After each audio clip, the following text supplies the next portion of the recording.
The story opens with the spectator looking out a window of a workshop at a tree home, then turning and zooming into a bedroom in the workshop's dollhouse. Steve Graham prepares his teenage son Peter and 13-year-old daughter Charlie for the funeral of their 78-year-old grandma Ellen Taper Lee. Steve discovers Charlie dozing in the tree house. At her mother's funeral, Steve's wife Annie, an artist who sculpts small dioramas, delivers the eulogy. During the speech, Charlie makes a clucking noise while drawing a bizarre sketch. Annie tells Charlie about Ellen before going to bed that night. Charlie claims her grandmother wishes Charlie was a boy. To Annie's consternation, Charlie wonders aloud who will look after her now that Ellen is gone. After reading through a memory book in Annie's workshop, Annie has a terrifying vision of Ellen. At school, a bird dies after flying into one of Charlie's classroom windows. Charlie steps outdoors and severes the bird's head. A woman on the other side of the street waves to Charlie. Annie starts looking into apparitions. Steve learns from the cemetery that Ellen's grave has been desecrated, but he chooses not to inform his wife. Annie claims to be heading to the movies, but she is actually attending a grief counseling support group. It is dark outside as she arrives at the meeting. Annie is honest about her mother's mental health challenges, which include dissociative identity disorder and dementia. Charlie notices an unusual light in her bedroom. Sylvia Archer, the owner of the gallery, contacts Annie to inquire about the status of her new pieces, which include a piece portraying Ellen. Peter requests permission from his mother to attend a party where he hopes to meet Bridget, a classmate he is interested in. Annie asks Peter whether he brought his sister to the party because he claimed it was for their school. Charlie has a vision of her grandmother being enveloped by fire.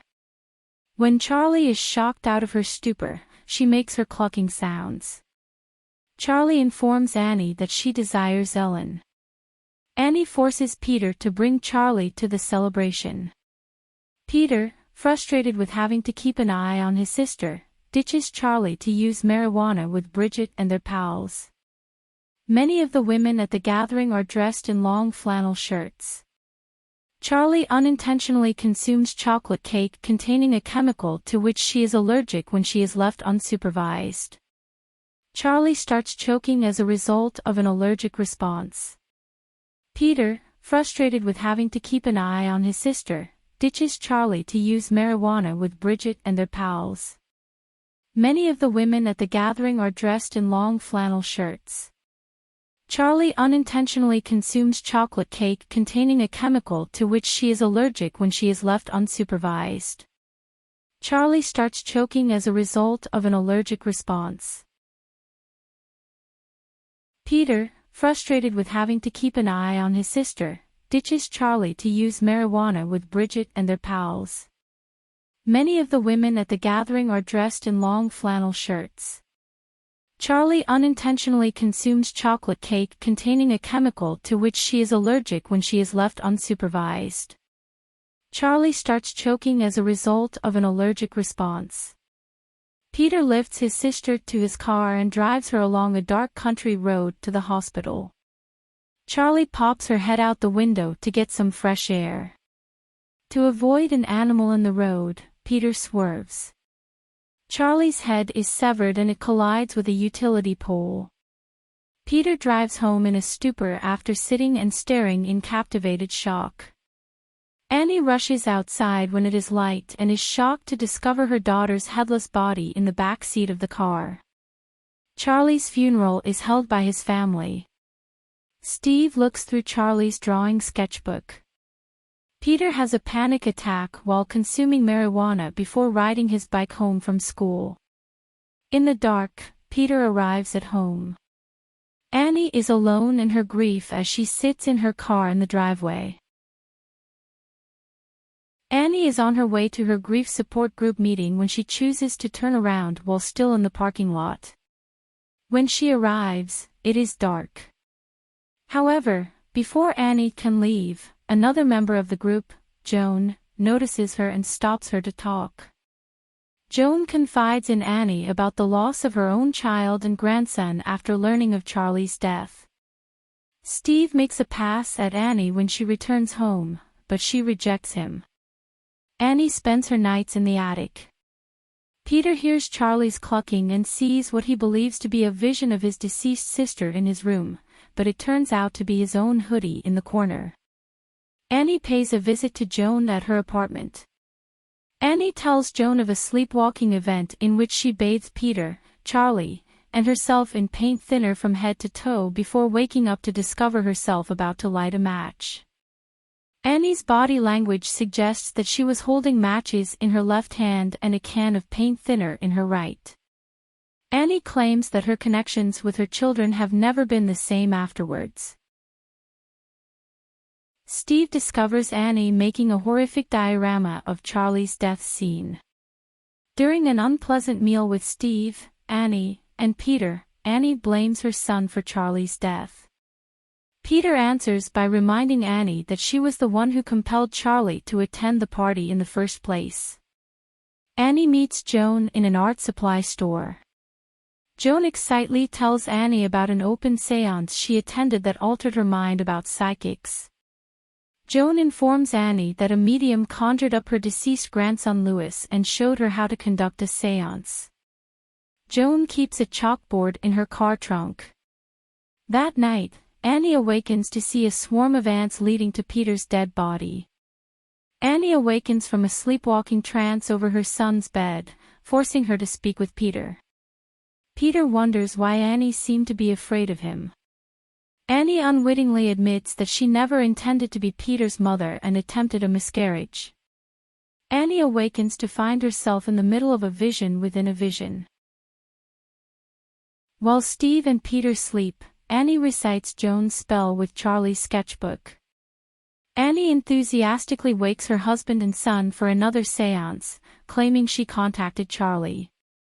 Charlie appears to possess Annie. As Peter shouts in horror, Steve breaks Annie's trance by dousing her with water. Peter notices the same odd light that Charlie did in her bedroom while at school. Peter finds that his reflection has a different expression as he looks back at him. Steve chastises Annie for convincing Peter that a malevolent spirit is stalking him. Annie destroys her workshop in rage after breaking a miniature model chair by accident, following another message from her gallery pressuring her to provide new items. Charlie's soul draws in her old sketchbook in a strange way. In the corner, Peter has a vision of his dead sister, and her head falls off, transforming into a recreation ball on the floor, before being suffocated in his bed. Peter accuses his mother of sleepwalking and assaults him once more. Annie advises Peter not to inform Steve about what occurred. Annie goes on to say that something strange is going on in the house and that she is the only one who can stop it. When the bird strikes the window above Peter's bed, it leaves a mark similar to the one in Charlie's classroom. Annie tosses Charlie's sketchbook into the fireplace after realizing the spirit she called is wicked. Annie's arm catches fire, mirroring the burning book and prompting Annie to rescue it. Annie returns to Joan for assistance, but no one is there, and she does not enter Joan's home. Joan's apartment is decked out in witchcraft memorabilia, including a photo of Peter inside a ceremonial triangle and a symbol Annie recognizes from family photos. Annie discovers that the sign is linked to the demon Paimon, one of Hell's monarchs. Annie also discovers images of Joan with Ellen, suggesting that Joan and Annie's mother were both members of a coven dedicated to earning wealth by summoning Paimon into a male body. Annie discovers Ellen's headless body in her attic. Joan may be heard shouting, "I expel you," at Peter from behind a fence at school. Peter notices Charlie's clucking during class. Peter appears to be possessed and slams his head on his desk, breaking out of his trance with yells of panic and pain. Steve returns Peter home. Annie approaches the automobile, completely dry, with no indication of the rain. Annie informs Steve that Ellen's body is in their attic, but that it has been beheaded. Annie also shows Steve images of Joan and Ellen wearing the Paimon seal. Annie tells that their family was cursed when she attempted to contact Charlie. Annie also reveals the significance of Charlie's sketchbook, and how Steve must destroy it in order to save Peter. In the background, Peter sleeps in his room, unaffected by the conversation. Steve accuses Annie of digging up Ellen's grave because he doesn't believe her outlandish allegations. When Steve refuses to burn the notebook, Annie throws it back into the fire, despite the fact that she believes it would kill her.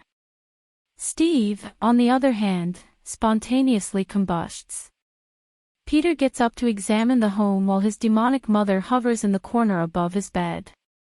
When Peter leaves his room, the ladder to the attic is gone. Peter discovers his father's burnt body. Annie, possessed, pursues Peter to the attic. The attic ladder has been removed. After Peter climbs the ladder and retracts it into the upstairs ceiling, Annie jumps up and frantically pounds her head on the attic door. Peter discovers flies, candles, and a photo of himself with his eyes punched out in the attic.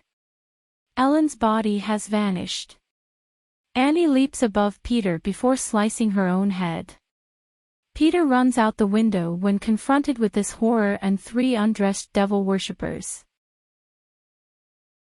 Peter's head strikes the ground below, seemingly knocking him unconscious.